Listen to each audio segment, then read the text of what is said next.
Hello students, आज हम lesson periodic table के इम्पॉर्टेंट क्वेश्चंस ले रहे हैं कंपटीशन के पॉइंट ऑफ व्यू से, जो कि AIEEE, JEE mains, JEE advanced, NEET और डिफरेंट टाइप के कंपटीशन में पूछे जा चुके हैं। तो बच्चों, आज हम लोग क्वेश्चन लेंगे, उसमें ऑप्शन सेलेक्ट करेंगे और साथ ही साथ रीजन भी लेंगे। ठीक है, तो स्टार्ट करते हैं।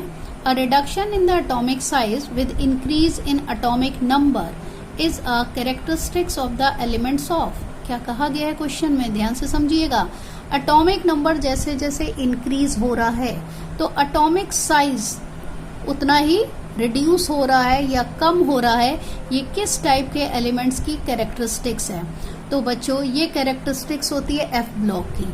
अगर आप जानते हो तो आपने पढ़ा होगा एफ ब्लॉक में लेंथेनाइट कॉन्ट्रैक्शन और एक्टिनाइट कॉन्ट्रैक्शन। ये क्या होता है कि जैसे जैसे आप लेफ्ट टू राइट लेंथेनाइट या एक्टिनाइट सीरीज में मूव करते हैं तो क्या होता है कि एफ सबशेल के जो इलेक्ट्रॉन होते हैं वो न्यूक्लियस जितना भी अट्रैक्शन फोर्स अप्लाई कर रहा होता है लास्ट शेल के इलेक्ट्रॉन पे, वो उसको क्या करते हैं, उस अट्रैक्शन से बचाते हैं, यानी शील्ड की तरह बिहेव करते हैं। तो ये कहलाता है शील्डिंग इफेक्ट।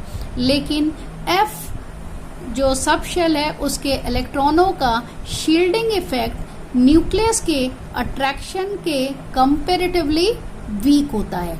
तो चूंकि न्यूक्लियस का अट्रैक्शन फोर्स ज्यादा है तो वो क्या करता है, लास्ट शेल के इलेक्ट्रॉन को अपनी ओर खींचता है, जिससे साइज डिक्रीज हो जाता है। तो बच्चों, ये कहलाता है लेंथेनाइट कॉन्ट्रैक्शन या एक्टिनाइट कॉन्ट्रैक्शन।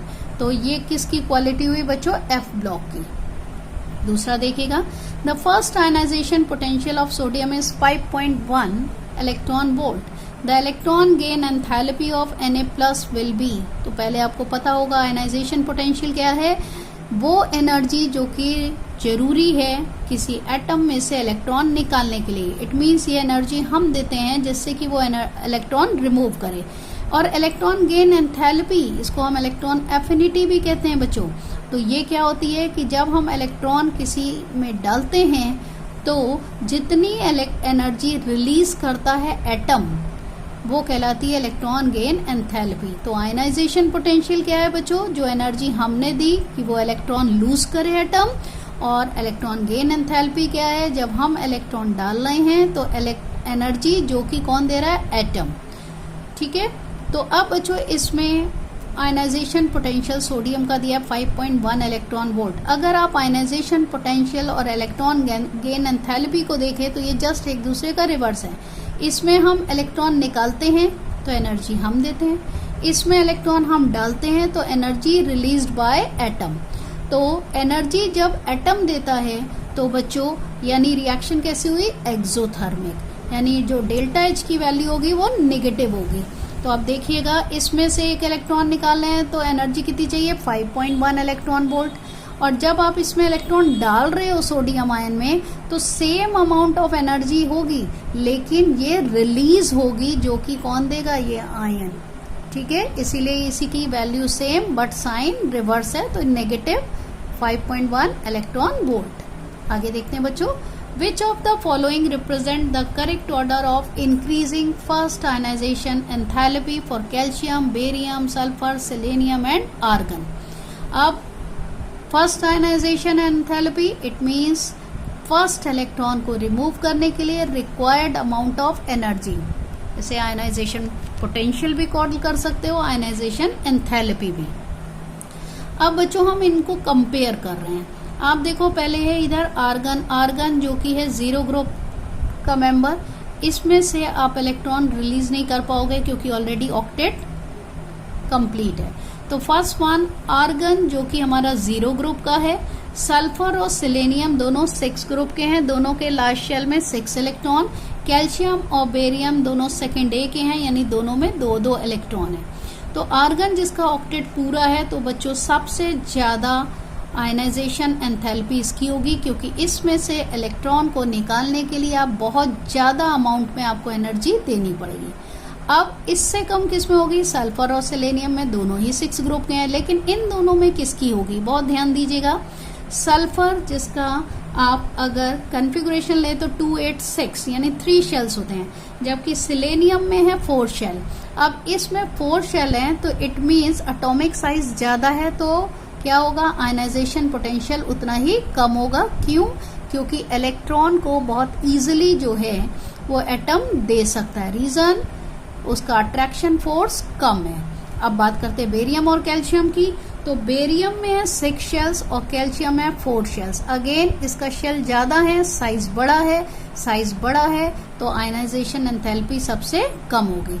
तो सीक्वेंस क्या होगा बच्चों, बेरियम से ज्यादा कैल्शियम में, कैल्शियम से ज्यादा सिलेनियम में, उससे ज्यादा सल्फर और सबसे ज्यादा आर्गन में। नेक्स्ट देखते हैं बच्चों, the correct order of the decreasing ionic radii among the following iso electronic species is. Iso electronic, इसका क्या मतलब होता है बच्चों, कि वो स्पीशीज जिसमें नंबर ऑफ इलेक्ट्रॉन सेम है। तो इन्होंने जो केस लिए हैं वो कौन कौन से हैं, देखिए, एक है calcium ion, potassium ion, sulphide ion and chloride ion. Calcium 8 कितने होते हैं बेटा, 20 इलेक्ट्रॉन, 2 प्लस मतलब 2 इलेक्ट्रॉन दे दिया यानी 18 इलेक्ट्रॉन। पोटेशियम 19 होते हैं, +1 चार्ज, इसका मतलब इसके पास भी इलेक्ट्रॉन 18 है। सल्फर 16 होता है एटॉमिक नंबर, 16 इलेक्ट्रॉन, 2 माइनस, इसका मतलब 2 इलेक्ट्रॉन ले रखे हैं यानी again electron 8। Cl 17 electron, 1 electron लिया यानी 18। तो ओवरऑल चारों में number of electron same 18, right. तो बेटा इसके लिए एक रूल याद कर लीजिएगा, जिसका एटॉमिक नंबर जितना ज्यादा होता है, आइसो इलेक्ट्रॉनिक का केस है बेटा, जितना एटॉमिक नंबर बड़ा होता है साइज उतना ही छोटा होता है। तो इसका मतलब सबसे ज्यादा बड़ा साइज किसका होगा, जिसका एटॉमिक नंबर कंपैरेटिवली कम होगा। तो ये देखिए 16 है atomic number, then 17, then 19, then 20। Okay बेटा, इस टाइप के क्वेश्चन बहुत पूछे जाते हैं। एक क्वेश्चन और ले रहे हैं, which one is the correct order of the size of the iodine species. अब आयोडीन स्पीशीज के साइज का करेक्ट ऑर्डर देना है। जो कंपैरिजन के लिए हमें दिया है, एक है आई है, आयोडीन एटम है, आई प्लस है, आई माइनस है।